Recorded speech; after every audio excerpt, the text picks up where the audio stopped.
یہ نعمان خاور صاحب وہاں راولپنڈی میں ہوتے تھے، راولہ کوٹ کے ہیں شاید۔ ان کے محمد حنیف لوگوں کے یہ مقرر ٹائپ لوگ تھے، ناظم ٹائپ تھے، لیکن دیکھیے کس طرح گھبرا گئے ہیں ایک سادہ سا سوال پوچھنے کے اوپر۔ تو ظاہری بات ہے جب آگے چلنے والے لوگ اتنے کم فہم ہوں، اتنے بزدل ہوں کہ بات بھی نہ کر سکیں کسی بندے کے ساتھ ٹیلی فون کے اوپر، اور سجدہ تعظیمی کے حوالے سے کتنا سادہ سا سوال پوچھا گیا تھا، اس کا جواب دو۔ اگر تم مبلغ ہو، پوری دنیا میں اسلام نافذ کرنے کا ارادہ رکھتے ہو، رنگ جہاں بدلی کرو گے، تو آپ کا یہ کیا انداز ہے؟ کس طریقے سے آگے سے جواب دے رہے ہیں؟ بس 4 نمبر آیت پڑھ لو، 100 نمبر پڑھ لو، بات ختم جی۔ ایسے تھوڑا ہی ہوتا ہے۔ اسی طرح قاری خلیل الرحمن صاحب سے کسی نے ٹیلی فون پر گفتگو کی، یہ سارے آہستہ آہستہ آیا، اور ان کے مقررین تھے یہ، انہوں نے کتنا عجیب و غریب جواب دیا۔ پھر خود محمد حنیف صاحب سے جب ٹیلی فون پر گفتگو کی کچھ لوگوں نے، تو آگے سے عجیب و غریب انداز سے جواب دیتے تھے، اور پوری طرح محسوس ہوتا تھا کہ یہ اس فہم و فراست پر نہیں ہے جو قرآن و حدیث کا فہم ہے، ایمان عقیدے کی بات جو ہے اس سے یہ ہٹے ہیں اور مجرم ٹائپ ہیں۔ جب سوال کرنے والے نے یہ بھی کہا کہ وہ انٹرنیٹ کے اوپر ڈاکٹر مسعود الدین عثمانی رحمۃ اللہ علیہ کا موقف تو یہ ہے کہ خاندان یعقوب علیہ السلام نے اللہ کو شکر گزاری کا سجدہ کیا تھا، اور یہ یوسف علیہ السلام کو سجدہ تعظیمی نہیں تھا، بلکہ فتویٰ بھی موجود ہے کہ جس کا ایمان عقیدہ خراب ہوتا ہے وہ اس طرح تفسیر کرتا ہے کہ یوسف علیہ السلام کو سجدہ ہوا۔ تو ایک دم پریشان ہو گئے محمد حنیف صاحب، کہتے ہیں یہ ڈاکٹر صاحب کی بات آپ کے پاس کیسے پہنچ گئی؟ یعنی جس طرح نہیں ایک مجرم اور چور ہوتا ہے، جس طرح جس کی چوری پکڑی جاتی ہے، تو بالکل وہی انداز تھا۔ اور پھر کہتے ہیں جب میرے سے سوال کر رہے ہو تو ڈاکٹر عثمانی کو چھوڑو۔ تو اس طریقے سے انہوں نے اصل میں جان چھڑائی ہے، اور یہ 8 سال پہلے کا یہ بیان ہے نعمان خاور کا۔ تو یہ 9 سال بعد بھی ان کا بالکل وہی موقف ہے، اسی انداز سے یعنی فریب دیتے ہیں۔ یہ چند دن پہلے اسلم انصاری صاحب ہیں ان کے، وہ بھی حالانکہ پرانے ساتھی ہیں، ملتان کے علاقے کے، تو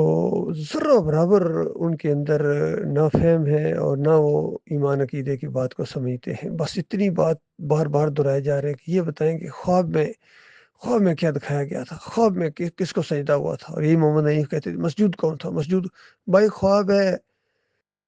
ہے، بچے کی خواب ہے، اور یعقوب علیہ السلام نے بہت ہی اچھے انداز سے 6 نمبر آیت کے اندر اس کا جواب دیا ہے۔ اس کی طرف تو یہ چاہتے ہی نہیں ہیں، کیونکہ ساری ان کی کہانی ختم ہو جائے اگر سورہ یوسف 6 نمبر آیت پڑھ لیں، کیونکہ وہاں یعقوب علیہ السلام نے اس کا معنی بتایا ہے لی ساجدین کا، تو ادھر نہیں جاتے ہیں بالکل۔ تو یہ اصل میں ان کا معاملہ ہوا ہے، اس طرح ان کا سارا کھیل سامنے آیا ہے۔ بڑے عجیب انداز سے شیطان نے وار کیا ان کے اوپر،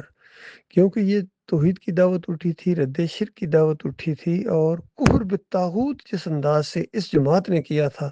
خاص کر ڈاکٹر عثمانی رحمۃ اللہ علیہ نے 8 جگہ جو طاغوت کا ذکر آیا ہے قرآن کے اندر، اس کو کھول کھول کے بیان کیا، اور اس امت مسلمہ کے اکابرین کے اوپر پوری طرح فٹ کر دیا کہ دیکھو یہ ہے ان کی عقیدے، کس طرح قرآن کے خلاف انہوں نے پورا ایک سسٹم قائم کیا ہے۔ تو اگر اس کا رد نہیں کرو گے تو بتاؤ پھر طاغوت کس کو کہتے ہیں؟ اور رہے یہ علماء، چاہے محمود الحسن ہوں، شبیر احمد عثمانی ہوں، مجدد الفسانی ہوں، یا اشرف علی تھانوی ہوں، کس طرح انہوں نے ایمان عقیدے کے اوپر ڈھاکے ڈالیں دن دہاڑے قرآن کی موجودگی میں۔ تو یہ طاغوت تو کیا، یہ طاغوت سے بڑی کوئی چیز معلوم ہوتے ہیں۔ تو یقین کیجئے یہ محمد حنیف نے جس انداز سے جال بچھایا ہے، اور یہ سارے اس کے جال کے اندر آ گئے، عبداللہ عمر درانی ہوں، قاری خلیل الرحمن ہوں، منور سلطان ہوں، یہ سارے کے سارے اسی طریقے سے تشریح کرتے ہیں، اور قرآن کی طرف آتے ہی نہیں ہے۔ قرآن کا ایک انداز ہے، بار بار کہتے ہیں وہ خواب میں بھائی خواب دیکھیے، سورہ انفال کے اندر اللہ تعالیٰ نے اپنے نبی کو ایک خواب دکھایا، محمد صلی اللہ علیہ وسلم کو جنگ ہونے والی تھی، اور اللہ تعالیٰ نے خواب دکھایا کہ مشرکین مکہ کو اللہ تعالیٰ نے تھوڑا کر کے دکھایا۔ تو نبی علیہ السلام نے لوگوں کو خواب بتایا کہ بس کوئی زیادہ لوگ نہیں ہیں، زیادہ وہ تعداد نہیں ہے دشمن کی، تو بتاؤ اللہ نے دکھایا کیا اور ہوا کیا؟ یہ اللہ کا ایک انداز ہوتا ہے، جو چاہے وہ کرے، اس پر کوئی تنقید نہیں کر سکتا ہے، اعتراض نہیں کر سکتا ہے۔ تو یہاں بھی اللہ تعالیٰ نے یہ انداز ایک اختیار کیا ہے، آزمائش کی ہے سب کی، اور یہ سارے ڈیر ہو گئے، اور قرآن کا فہم جو اصل مضمون ہے اس کی طرف نہیں آتے ہیں۔ یہ بڑی ایک نادانی ہوتی ہے، جہالت ہوتی ہے، پوری چیز کو دیکھا جاتا ہے، واقعہ کیا ہے، اگر صرف اسی چیز کو اسی وقت دیکھو گے اور آگے پیچھے بالکل نہیں دیکھو گے تو ٹھوکر کھاؤ گے۔ جس طرح ابراہیم علیہ السلام نے وہ 3 دفعہ کہا، کبھی ستارے کے لیے کہ یہ میرا رب ہے، پھر چاند کے لیے، پھر سورج کے لیے کہا کہ یہ رب ہے، یہ تو بڑا ہے۔ اب اگلی پچھلی آیات نہیں دیکھیں گے تو صرف اسی الفاظ کے اوپر وہ فیصلہ کر دیں گے، تو بتائیے آپ کا کیا موقع بنے گا ابراہیم علیہ السلام کے بارے میں؟ ایسا نہیں ہوتا ہے،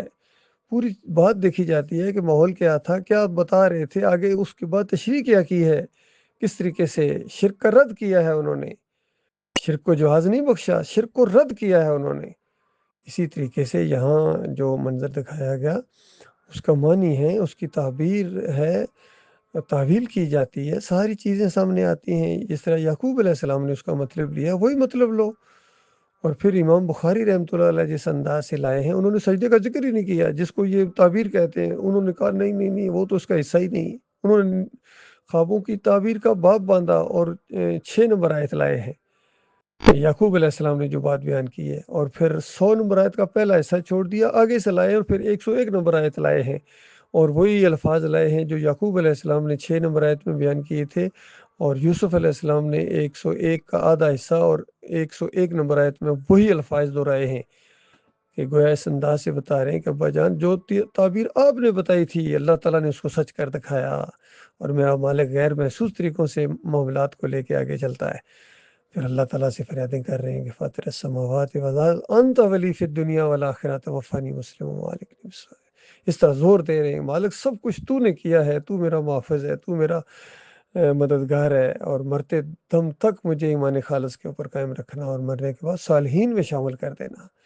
تو جو اللہ کو سجدہ کرے اس کے منہ سے یہ باتیں نکلتی ہیں۔ تو لیکن محمد حنیف نے جلد دوم کے اندر